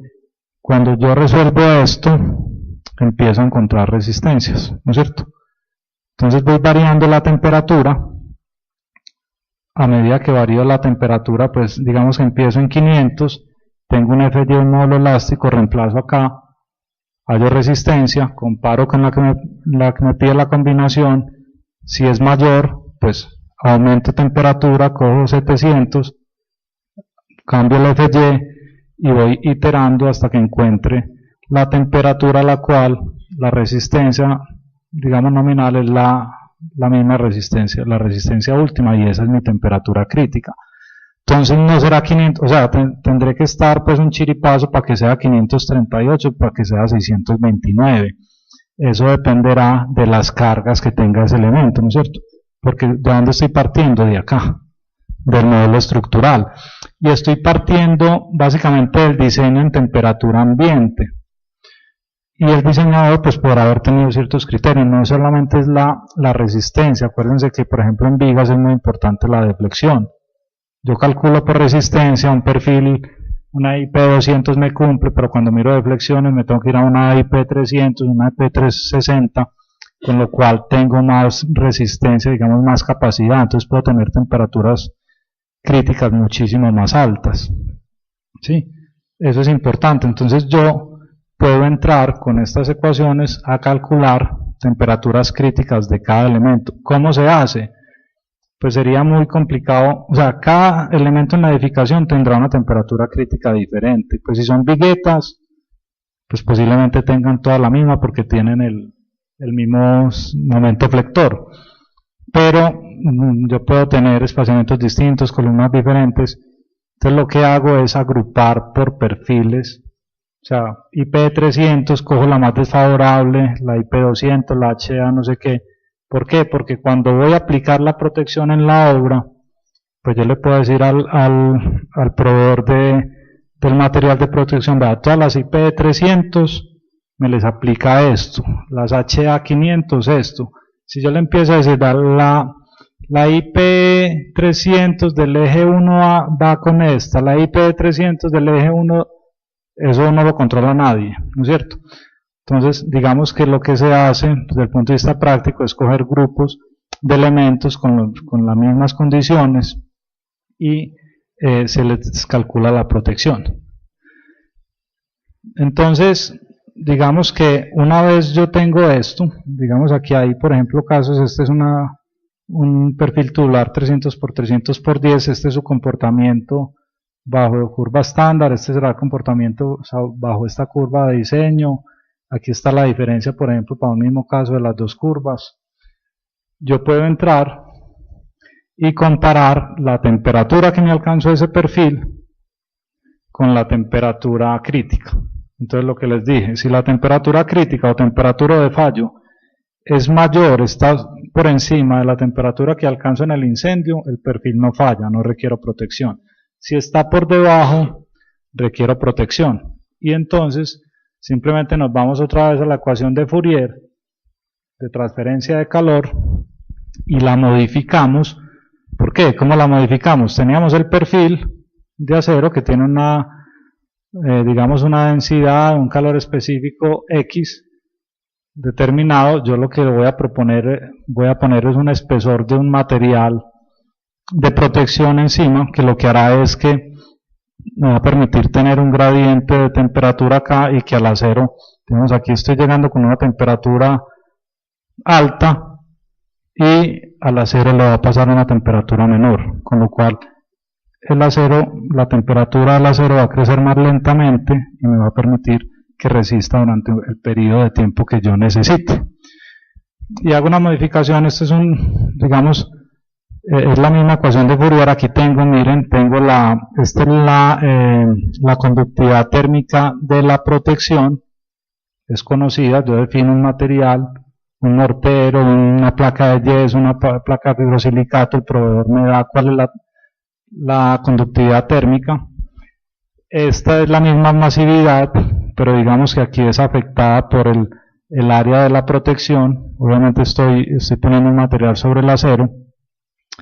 El espesor de la protección, este es el que desconozco, este no sé cuál es. Calor específico del acero, este es digamos la densidad del acero por este phi es la humedad del material de protección, que si lo tiene, que lo puedo poner como digamos igual a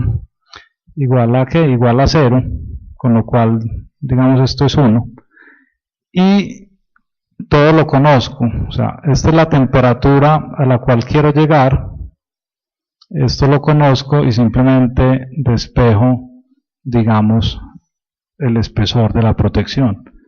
Entonces, en principio, digamos, cuando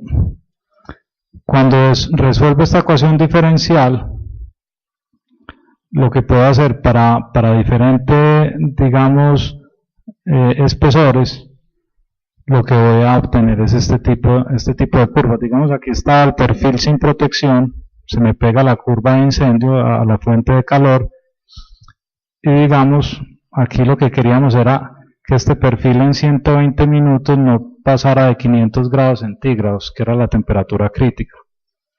Entonces, para que este perfil no me pase de 500 grados centígrados a los 120 minutos, le tendría que proporcionar 48 milímetros de mortero en este caso. Entonces, miren, son 5 centímetros de mortero.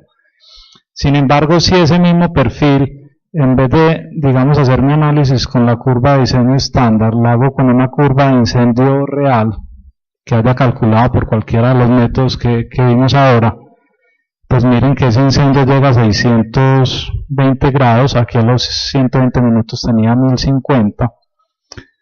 La transferencia de calor con un espesor de 11 milímetros me permite que ese perfil no sobrepase los 500 grados.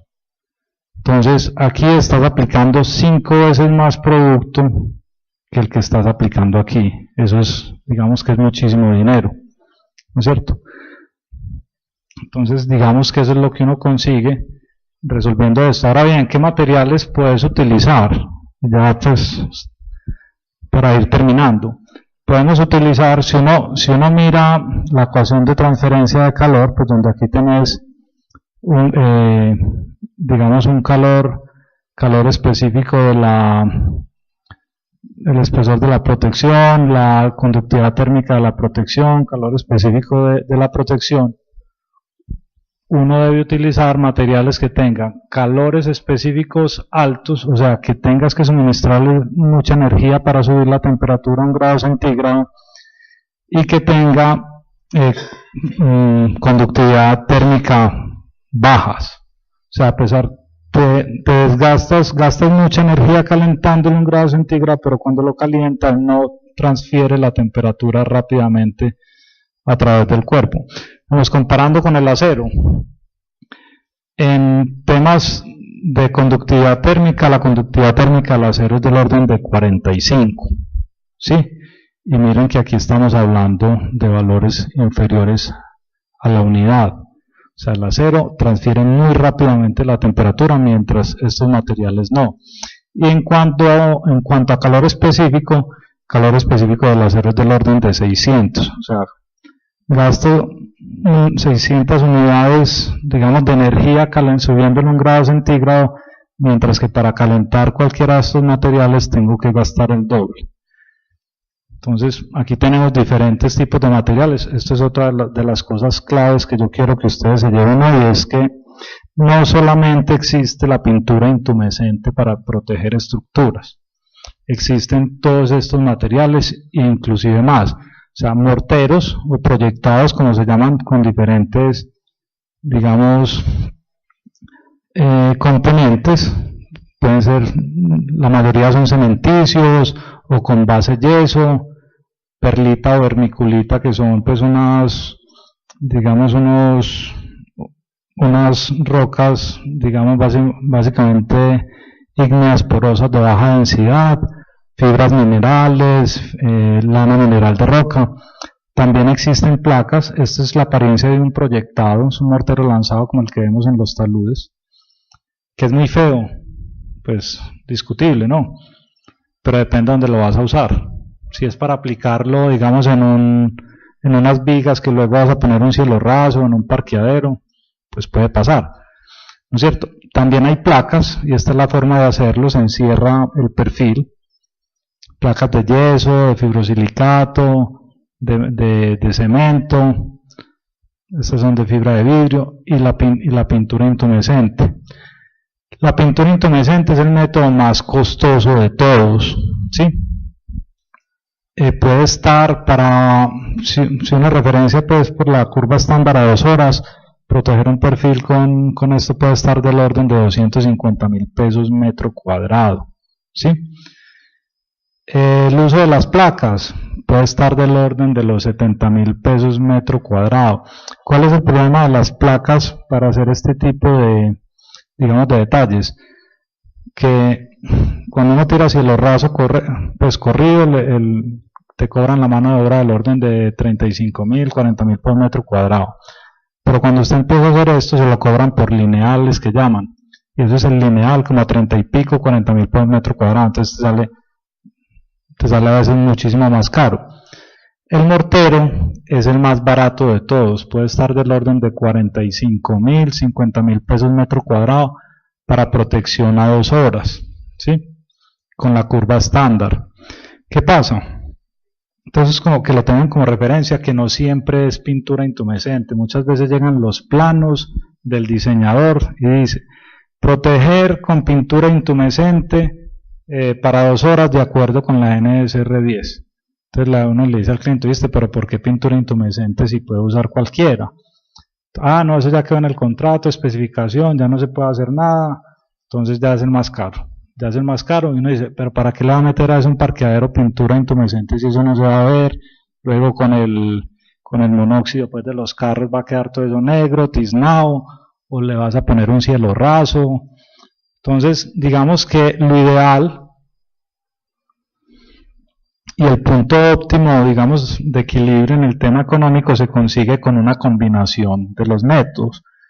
Lo más usual es utilizar pinturas intumescentes para columnas a la vista, pues una columna redonda, por ejemplo, a los que nos gusta la estructura metálica, los cordones de soldadura, a mí me gusta ver cordones de soldaduras bien hechos, unos pernos, una conexión bien bonita metálica, se ve bien, da gusto verla. Entonces, o estás en un hall donde entras a un edificio, que se ven las diagonales o lo que sea, pues ahí no le vas a meter un mortero.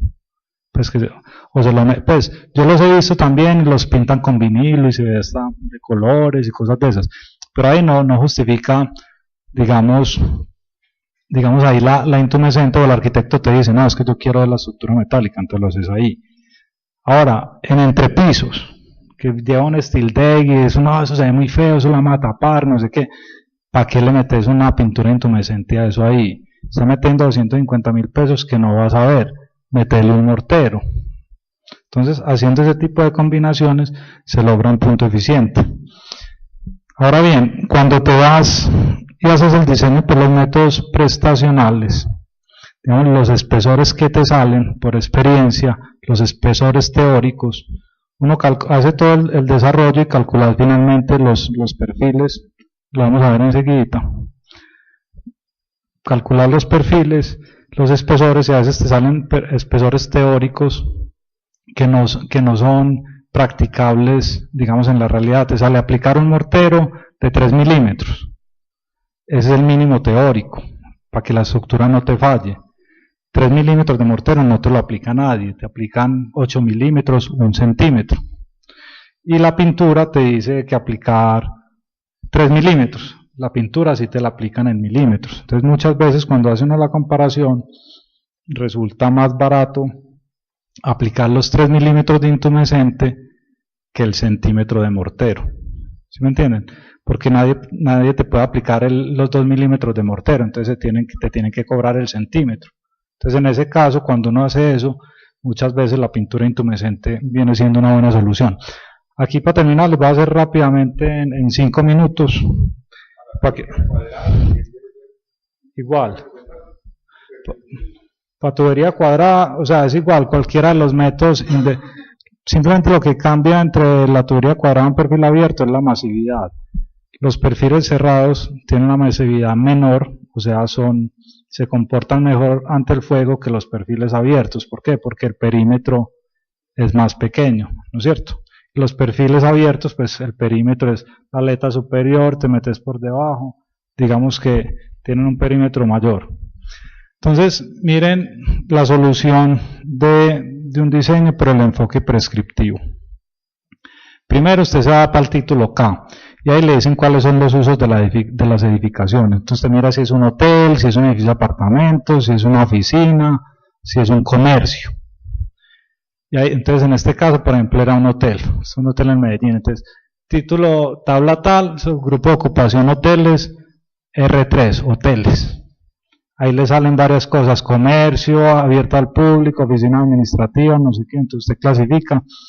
Y eso se lo hace pues, no es por demeritar, pero digamos una auxiliar administrativa en la obra le hace eso. La auxiliar, no, aquí estamos haciendo un hotel, estamos haciendo un restaurante, entonces va, anotas al título y tal, listo, hoteles. Después se va para el título J, entonces R3, y viene y busca cuál es el área total construida de la edificación. En ese caso, ¿es mayor o menor a los 5.000 metros cuadrados? La auxiliar pues sabe el área. ¿Y cuántos pisos tiene? Listo, se acabó. Esto lo hicimos eso en 2 minutos con los 2 títulos y si los tienen en PDF los hacen en un momentico. Entonces aquí le sale, tenía 4 pisos y riesgo mayor a 5.000 metros cuadrados, riesgo 1.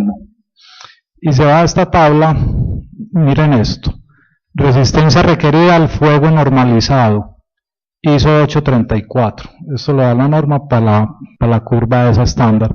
Entonces te dice, columnas, vigas, viguetas, losas, muros portantes de cualquier material, ahí me dice que de acero, de cualquier material. Entonces, categoría de clasificación, riesgo 1, 2 horas. 2 horas son 120 minutos. Hasta ahí llegó lo que usted iba a hacer en la oficina. Hombre, que era un comercio, entonces venís aquí al C1, menor de 1.500 metros cuadrados, número de pisos y sale. Normalmente comercios de 1.500 pues son muy poquitos. Pero bueno, digamos que miren que normalmente a partir de 4 pisos ya usted empieza a cambiar de riesgo 2 a riesgo 1 y eso es mucho dinero. Entonces listo, ahí se acabó. Entonces usted ¿qué hace? ¿Qué hace el diseñador? Le pone en el plano proteger a 2 horas de acuerdo a NSR 10 con pintura intumescente. Hombre, primero no pongamos con qué. Si quiere usted puede poner de acuerdo al enfoque prescriptivo, la estructura tiene un nivel de riesgo 1 y serían 2 horas, pero cuando usted mete eso en algún proyecto, eso quedó en la especificación, 2 horas, pintura intumescente, yo le decía, no, hagamos un método prestacional. No, ya está en la especificación, es una entidad del Estado, ya firmó contrato, ya no hay nada que hacer. Entonces dejemos abierta la puerta, usted puede poner eso y poner una nota o la alternativa mediante métodos prescriptivos según el título F. Y ya uno hace este cálculo. Entonces listo, usted llegó hasta acá y ¿qué hace uno? Llama al proveedor de confianza, siempre llaman al de pintura intumescente, a Toxemen, a Zika, a Pintuco, y le dice, hermano, tengo un edificio y es a 2 horas, el man le dice, pasen el listado de los perfiles y a los 5 minutos le manda la cotización. Hasta ahí llegó el diseño, pues ahí no hay ningún diseño. Esto, como les digo, esto lo hace uno en 5 minutos.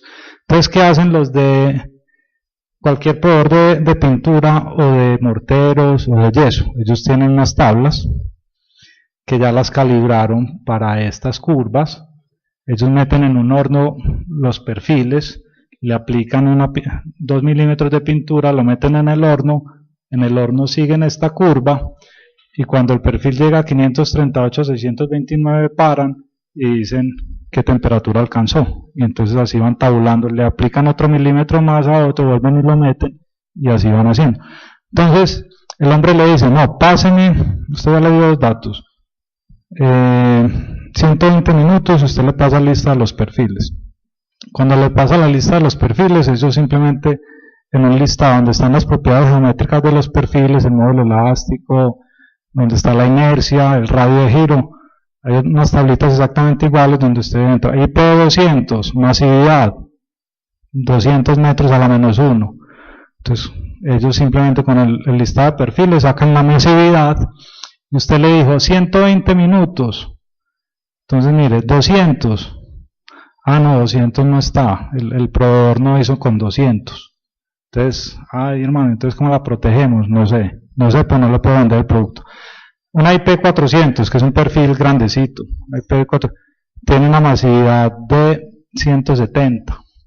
Y entonces, para protegerla a 2 horas, es 3,4 milímetros. Siempre estamos acostumbrados a hablar de pintura en micras o en mils. esto es milímetros, la pintura es mucho. Entonces listo, el hombre, usted le pasó los perfiles, la IP400, la HB, no sé qué, él sacó las masividades y se viene una tablita y le saca los espesores y se acabó el cuento. Y eso es lo que usted le tiene que aplicar. Y apenas le pasan la cotización, dice, no, llame al calculista y pasemos eso concreto, que en acero no se puede hacer nada. Ahora, un enfoque real en enfoque prestacional. Entonces, primero, se pide el modelo estructural, ojalá pues con el mismo que el calculista lo haya hecho para no meter cosas diferentes. Corremos esta combinación y sacamos por grupos de perfiles. Usted coge, como les digo, este era un hotel aquí en Medellín, usted coge todo el listado de perfiles que tiene el proyecto y saca las solicitaciones más desfavorables. Obviamente aquí IP400 tenían muchos momentos, pero cogemos el máximo para poder, digamos, entonces listo, sacamos y corremos el modelo. Luego empezamos, uno se monta su tablita bien juicioso, su hojita de cálculo en Excel, mete las fórmulas que le da el título F, y entonces usted empieza a mover aquí la temperatura. Al mover la temperatura, ahí le lee por ahí una tablita de cuánto es el módulo de elasticidad y el FY, y le calcula cuánto resiste, ¿no es cierto? Entonces usted le metió el momento acá, no sé si digamos era esta viga, ¿no es cierto? Le metes la viga, o no sé cuál era, pues si era esa 84, y le empezás a mover aquí la temperatura, esto te empieza a cambiar la resistencia, y cuando llegas a una resistencia ligeramente superior a la que te piden, pues ahí parás. Si yo aquí le meto 748, ya la resistencia es menor y el perfil me falla. ¿Tienes pregunta?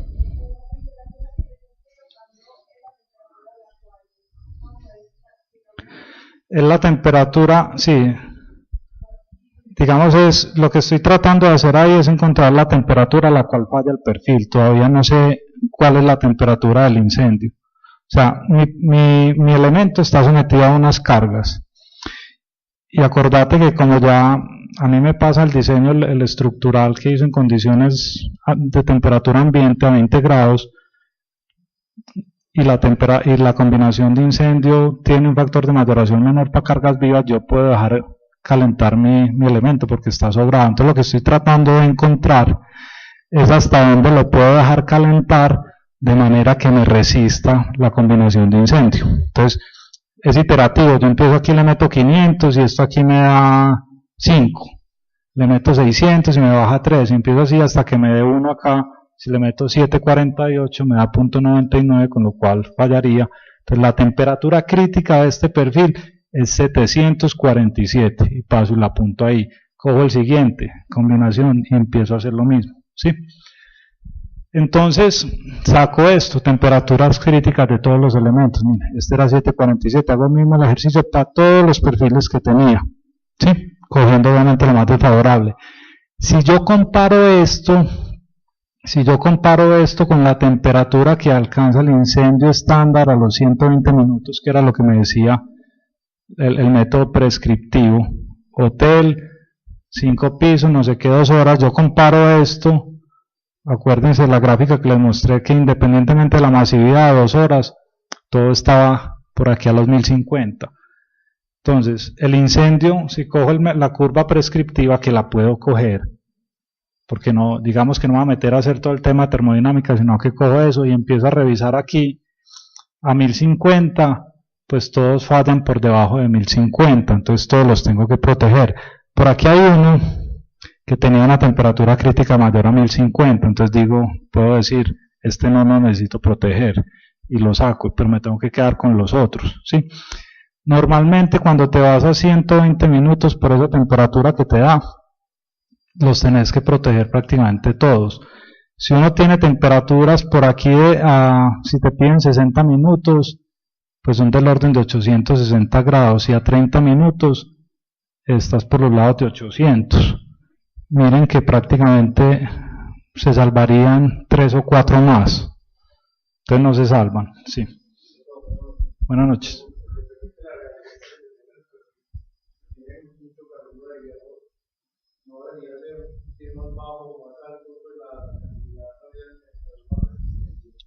Normalmente, acordate que estamos hablando al inicio, mostramos una gráfica del comportamiento de acero estructural y acero de refuerzo.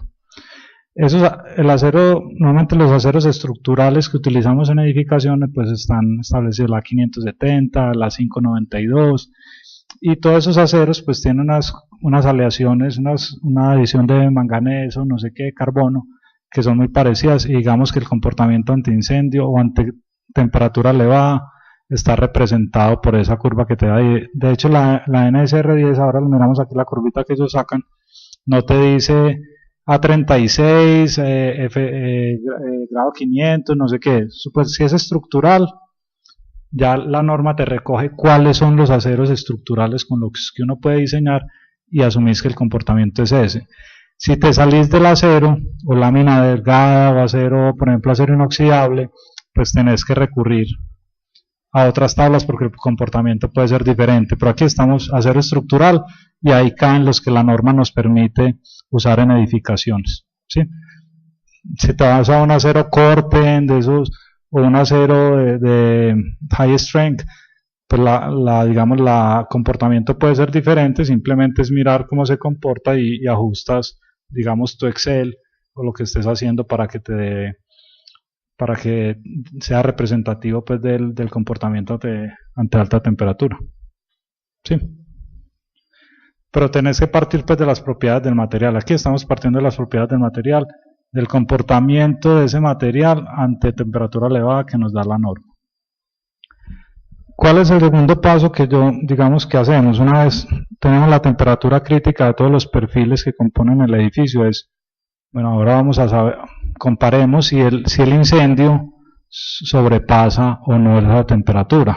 Entonces, ahí empiezo a jugar, empiezo a modelar, yo pues utilizo software, modelos de 1 o 2 zonas, y empiezo a modelar y empiezo a cambiar lo que hablamos ahora, la ventilación. O sea, lo único que varía es la ventilación, la otra lo conozco la geometría, si es por ejemplo, el eurocódigo o otras referencias te dicen, si es oficina, la carga de fuego es de 580 megajoules por metro cuadrado, lo mismo que te trae el título E. Carga gravitacional, carga viva en oficinas, 200 kilos por metro cuadrado. Carga viva en viviendas, 180. Carga viva en escaleras, 500. Entonces, de la misma forma, digamos, se han hecho trabajos de manera estadística donde digamos, censan varias oficinas, entonces van y empiezan a hacer un censo en la oficina, entonces tiene un escritorio de madera no sé qué, cuántos megajoules tiene ese escritorio, tiene una silla, tiene papel, y hacen una distribución estadística de la carga de fuego que tú encuentras en una oficina por metro cuadrado. De la misma manera que se hacen distribuciones estadísticas cuando es la carga viva en una edificación, si es colegios, universidades o salas de estas, pues digamos que está estandarizado, que hay una distribución normal donde tú escoges un valor, entonces digamos que ya hay valores de diseño. Entonces, con eso lo único que te cambia es la ventilación, y uno piensa a cambiar la ventilación hasta que encuentras, digamos, el valor más desfavorable, la temperatura más alta. Y una vez escoges eso, por ejemplo en este edificio, había como digamos, este es el mismo edificio. Si tenías mucha ventilación, entonces la temperatura subía muy rápidamente, era un fuego, digamos que controlado por combustible, subía muy rápidamente, se acababa el combustible y bajaba. Y si tenías una ventilación pequeña, digamos era un fuego controlado por oxígeno, por ventilación, entonces el fuego se extendía más. Miren, aquí el pico está casi a los 70 minutos y por aquí a los 20. Entonces eso a un perfil lo afecta de manera diferente. Entonces en este caso verificamos qué le pasaba a los perfiles ante estos dos posibles incendios que eran los más desfavorables. Entonces miren, había, por ejemplo aquí, este perfil es poco masivos, bajo este incendio que era muy rápido, o sea, se calentaba muy rápido y bajaba, los perfiles poco masivos no alcanzaban como a vencer la inercia, se empezaban a calentar y muy rápidamente. Entonces miren, bajo este incendio, este perfil muy masivo, 50, poco masivo, alcanzaba temperatura de 450 grados. pero bajo este otro incendio se iba a 550, porque este incendio era más prolongado, o sea, lo vas llevando como a fuego lento, lo vas llevando, lo vas calentando. Entonces, claramente se veían unos perfiles acá que este fuego era más exigente y otros que era este. Entonces se tomó la decisión pues de analizar unos con este y otros con este. Entonces ahí simplemente ya tienes digamos una tabla para este incendio de diseño de acuerdo a las masividades, qué temperaturas alcanzabas y simplemente las comparabas con la crítica. Entonces, por decir algo, este perfil es de masividad entre mayores a 350 o de 350 era más exigente este incendio y llegaba hasta 711 grados. Entonces luego verificabas si la temperatura crítica estaba por 711. Miren que todas las temperaturas críticas, la mayoría estaban por debajo. Entonces empiezas a comparar. Temperatura crítica 599, temperatura máxima alcanzada en incendio natural 653, entonces sí requiere protección. Este también. La temperatura máxima era de 660 y la crítica era 747, o sea, no fallaba. Entonces empiezas nuevamente a sacar y te quedas con los que sí necesitan protección. Esto lo sacabas pues con esta ecuación de Fourier. Los que sí necesitaban protección los analizabas con esta curva, de manera que lo que haces es igualar, lo que estás buscando es igualar la temperatura crítica de ese perfil que era 649, por ejemplo aquí la IP400, que fue el ejemplo con el que empezamos. La temperatura crítica de ese perfil es 649, la del incendio alcanzaba 655, entonces miren que está muy cerquita, es mirar qué espesor de protección le tenemos que dar a ese perfil para que no llegue a eso, y se la podemos dar de varias formas. Entonces miren que podríamos colocarle placas de yeso de 1,7 milímetros, eso no existe, tenemos que ir a una placa de 12 milímetros o de 3/8 o de 9. Entonces de pronto nos sale más barato la intumescente que ponerle que gastarle en mortero 1,8 milímetros, eso tampoco es posible, eso es lo mínimo. Entonces el proveedor me cobrará 8 milímetros o el centímetro. Y en intumescente, utilizando esta pintura, ojo que aquí depende de cada proveedor, tiene su composición química, entonces hay que ver con cada proveedor qué espesor es. En este caso serían 0,19 milímetros de pintura. Sí, que eso es más o menos una micra, una micra son 0.25, no, una micra es menos, es dividido 1000. Entonces, tú le puedes decir al cliente, mire, tiene esas tres opciones para proteger su perfil, ya con su arquitecto defina si se ve, si no se ve, si le gusta el mortero, si no justifica ponerle mortero porque el espesor es tan pequeño que le van a cobrar el centímetro, entonces se va todo con pintura. Entonces, finalmente sacas una tabla de este tipo, cada perfil, temperatura crítica, el incendio y las opciones que tiene, no requiere, y por ejemplo la IP400 para ese caso, para ese edificio, para ese hotel, con las condiciones de ventilación que tenía, si nos hubiéramos ido por el método prescriptivo, teníamos que aplicarle 3,4 milímetros de pintura, y en este caso son 0,19 milímetros de pintura. Ahí tenemos muchísimo, pero muchísimo dinero. Adicionalmente que tenemos muchos perfiles que no hay que aplicarles nada, y bajo el otro método prácticamente a todos nos tenemos que proteger. Eso era lo que les quería decir. En resumen, pues ojo con temperatura crítica, no es lo que dicen, no es fija, no es bajo el método prestacional, la tenés que calcular, depende de las cargas, puede ser diferente para todos los elementos, no necesariamente lo que dicen los americanos, obviamente es una aproximación, es una reducción, y es muy rápido calcular así, pero el costo es muy alto. El incendio es una condición accidental, por lo tanto la combinación de cargas es diferente, o sea, la probabilidad de que un edificio colapse por incendio requiere que se den 3 eventos, que son la probabilidad que se inicie el incendio, y por eso las normas hablan de materiales, del código RETIE, para proteger, para evitar que eso se dé. Si usas buenos materiales, la probabilidad de que un incendio se dé es bajita. La segunda es que el incendio se salga de control, ¿sí?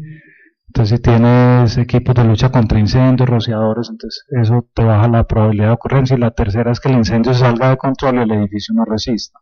Entonces, son 3 probabilidades que tienes que combinar contra la probabilidad de que falle por el uso normal. El uso de todos los días pues es más alta que en incendio, y por eso, digamos, la combinación de acciones es diferente. La aproximación analítica da soluciones seguras y económicas. Tú puedes inclusive dimensionar la seguridad que le quieres dar, puedes saber hasta dónde vas, y lo que les comenté pues de la temperatura. Eso era lo que tenía para hoy.